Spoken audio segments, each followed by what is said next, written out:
Hello, welcome to the C-Suite. My name is Tara Doyle-Enneking. I'm the CEO and president of the Puyallup-Sumner Chamber of Commerce. And today our C-Suite has a little bit of a different name. C certainly because of chamber, but we also have House Representative Kelly Chambers with us today. We have Zeiger from the County Council with us today. And we are here to talk about combating crime. So serious topic. There's quite a story as to how we got there. It's a story I don't necessarily need to repeat from the standpoint of at a federal level. It's been on all of our attention, incidents that have happened and when we go back to George Floyd nearly 3 years ago now, and just a lot of what was happening has kind of trickled its way down to having our local, state, federal representatives trying to combat what the resolution could be to some of that. So I guess first maybe Kelly, I would love to have you talk a little bit about how we got here, set the stage, and then what immediately happened with some legislature in the last a year and a half ago to kind of get us here. Right. So let's see, we're in 2022 now. We just ended this year's legislative session. It was a 60-day session, and there were some changes made last year in the 2021 session, reforms to law enforcement that we are now dealing with the fallout on that. And there was stuff that happened on a national level that really put the spotlight on law enforcement, and Washington reacted to that by introducing some bills and passing some new laws that has had some significant impacts. And so right now we are seeing the fallout from that. So 2021 passed police reform bills. 2022 did some reforms to the reforms. Yes. But, really, I would argue that we didn't do enough, and we've really maybe put just a Band-Aid on somebody that's hemorrhaging right now. And we know that things have changed in our community. We know that crime is just running rampant right now. I think, it's not a day that goes by where you have to think about your safety. Is my car locked? Can I leave my car in the parking lot at a grocery store? You're seeing people walk out of stores with grocery carts full of merchandise, and law enforcement has been handcuffed in order to pursue those criminals. And it's just a very, we have to admit, do you... are you seeing this, or are you thinking about your own personal safety on a regular basis? And I think more and more people are doing that. You have to be asking yourself, do you feel safer now than you did 3 years ago, 5 years ago? And I think most people would agree that things have changed, and unfortunately it's not for the better. So that's impacting people, residential homes, burglaries, break-ins. We've seen, I think we had 70 armed robberies at cannabis stores in 83 days. We just had an incident here where the worker at one of those stores was shot in the neck and murdered, and took several weeks to apprehend the 15 and 16-year-olds that were involved in that incident. But there's just a lot of things going on, and literally you just turn on the news, your social media, just talking to coworkers, family on a daily basis. You see just crazy incidents of theft and crime going on. I agreed, and certainly why we're having this podcast today. We host here at the Chamber something called a 12 at 12, which are CEO table talks once a month, where we gather 12 business owners or leaders to talk about what pains them at night. Where could Chamber plug in and maybe help you with some of those solutions. We don't claim to know the solutions for all, but what we are interested in is gathering the data. What is trending? Where could we create task force, have new policies that we chase, have positions here at our chamber that could really directly respond to some of these issues. And so now we've had 3 months of those 12 at 12 table talks, and really what rises to the surface is crime. Right. And so definitely nothing to ignore. It is one of the first times that our Chamber of Commerce Legislative Coalition that we are a part of actually had our lobbyist chasing different issues pertaining to public safety, where normally that wouldn't be a chamber policy to chase, right? It's definitely risen to the level of impacting lives and impacting businesses. And so asking you two to be here today is really just kind of the start of where this is going to go, I don't know. But at the very least, let's admit that it's in front of us and we can no longer do nothing. We certainly did something in the way of trying to help support the bills that were going to correct some of the measures, particularly the ability to pursue for police. I was disappointed that, it felt like a victory, but then, and now that I see it all fleshed out, it really wasn't enough. Some of the corrective measures for this year. So we're here as a starting point, as a conversation. We're going to talk a little bit about what happened at the legislature of those particular bills. So everyone has a very clear idea of where the police are, what lane they can be in right now. I'm going to ask County Councilman Hans Zeiger to talk about some statistics. At the county council level, that is something, that data has become a point of conversation at many meetings now, and obviously something at the county level we're grappling with.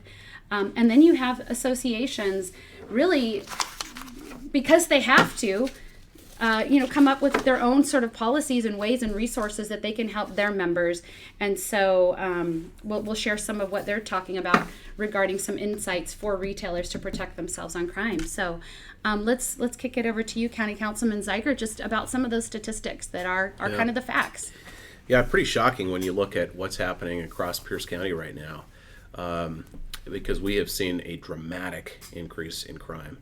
I mean, it's not just sort of a bump up. We're talking about doubling, tripling, quadrupling over a year-long type of a time frame. So let me just give some perspective on that. Stolen vehicle numbers have skyrocketed, and there's been a lot of attention on that. Of course, a lot of attention as well on specifically catalytic converter theft. Yeah. Yes.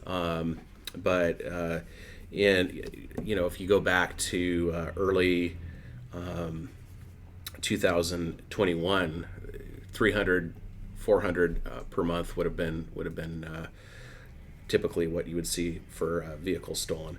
Now 905 in the month of January, 919 in February, wow. 935 in March. Wow. And then in the category of homicide, in 2019 there were 12 homicide victims in Pierce County. In 2020 there were 14. Then in 2021, the year that the legislation that we're talking about took effect, there were 23 for that year. And then for this year, we're only in the month of April, and we've already surpassed that number of 23 for all of for all the last entire year. 2021. Yeah. Commercial and business burglaries. Back in January of 2021, there were 82 commercial and business burglaries. Fast forward to January 2022, there were 170. More than doubled those numbers. Armed robbery. In February 2021, there were 4 armed robberies in the county. February 2022, 19. So more than quadrupled. And then firearm-involved crimes. So we're talking about homicide, rape, assault, and robbery that involves firearms. Nearly tripled from 16 in February of 2021 to 45 in February of 2022. And it's clear to me that the increase in crime that we're seeing can be attributed in part to the passage of the legislation last year. Now, it's good that some of that was cleaned up, was adjusted in the 2022 legislative session.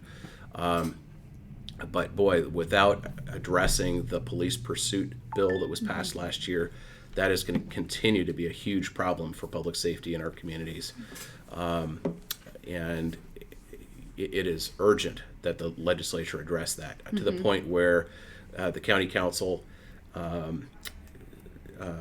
recently, Council Chair Derek Young sent a letter to Governor Inslee asking for a special session for 5919, as well as another unrelated bill. But to me, 5919 is critical that the legislature take that up immediately, because life and death, it's a life and death situation when we're talking about the inability of our law enforcement professionals to do their jobs and keep our neighborhoods safe. Right. I hope other pressure, I'm sure, from other cities, counties are coming at our governor as well on the same call for a special session. Correct. I would certainly hope that local governments, business organizations would stand together and really be vocal on this, because even though these are issues for example, with business organizations or chambers, they may not pay as much attention to public safety issues ordinarily. Right now, this is the number one issue facing businesses across our state, certainly here in this community. Yeah, we have, I know both of you know this story, but, someone from our chamber membership on our board business, had theft around the holidays. The police were able to come, but not able to pursue. I think they did what they could to throw tax down to try to stop them, but could not pursue. Foreseeably, it appears the same people came back, because that's typically what happens. You stake it out, you see what you got. Come back a couple of weeks later, and now this time it was more of a grand heist, if you will. Took a lot more, took anything that they could lift out of there or drive out of there.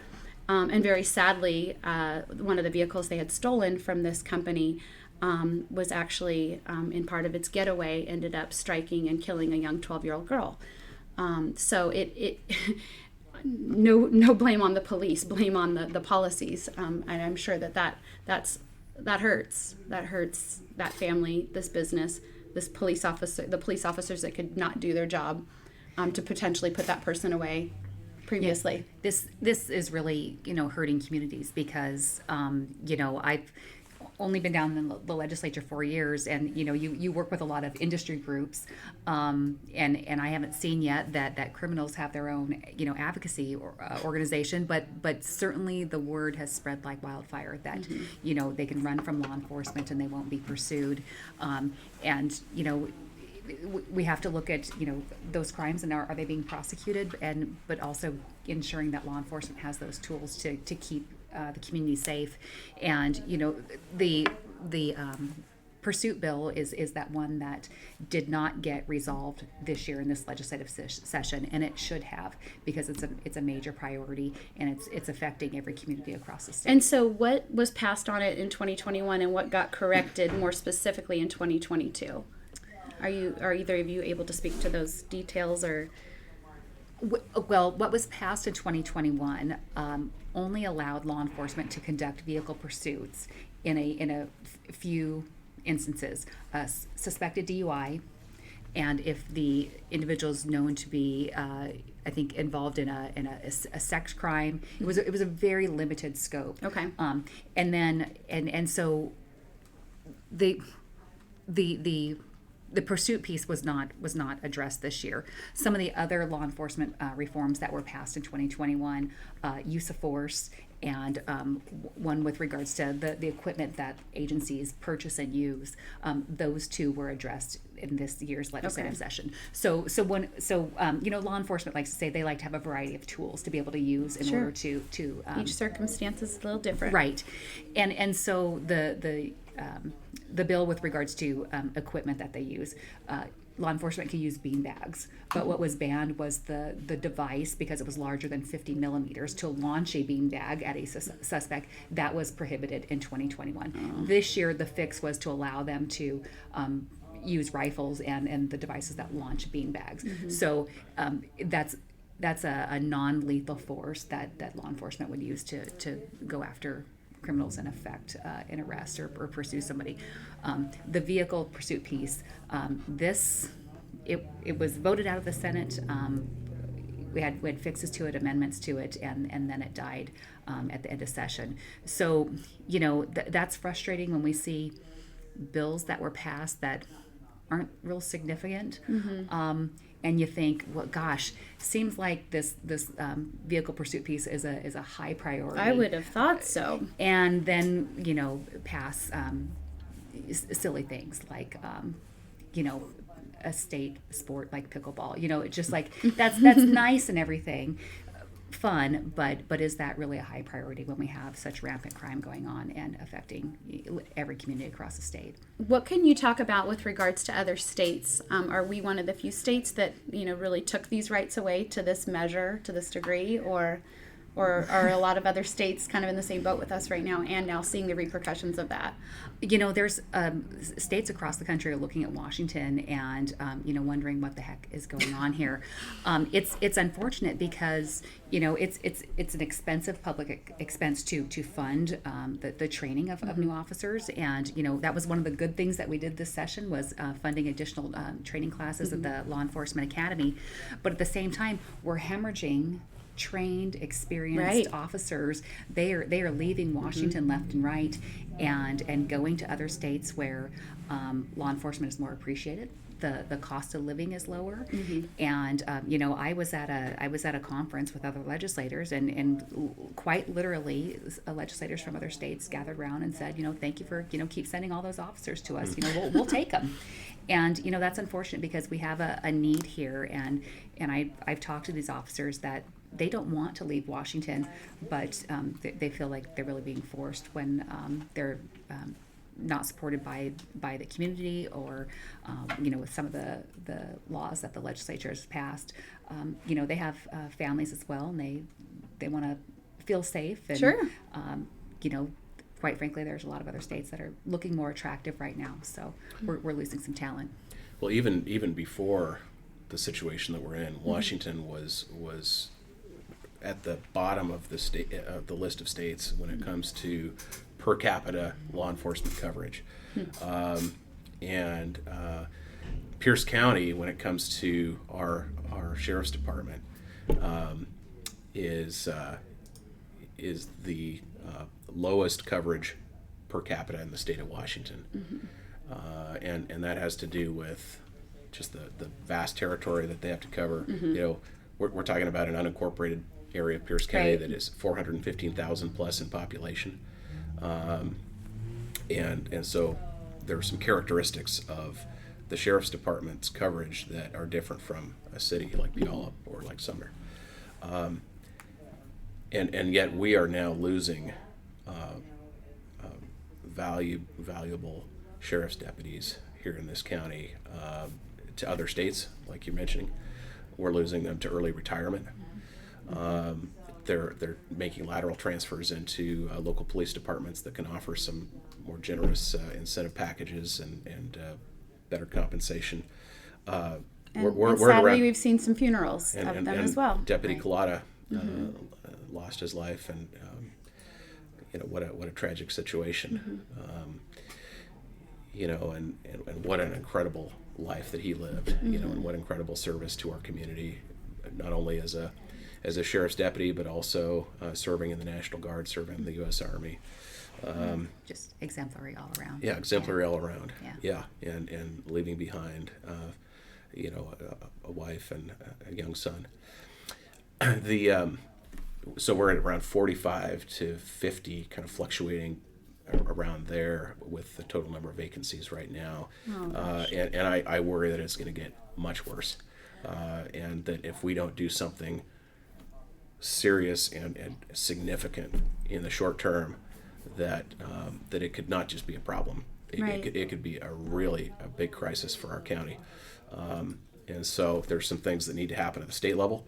Certainly we need the legislature to come back as soon as possible and deal with 5919, the police pursuit bill. Every law enforcement agency in the state is impacted by that, and every community is impacted by that. We also, here at the county level, we need to step up in our upcoming supplemental budget, and we need to prioritize public safety. We need to prioritize an incentive package to our sheriff's deputies, both for retention and hiring. And this has got to be the county's top priority right now. Well, I haven't talked to my caucus at all, but I could say without any hesitation that we would be willing to go into a special session tomorrow and address this vehicle pursuit bill, because it's that critical. I wouldn't.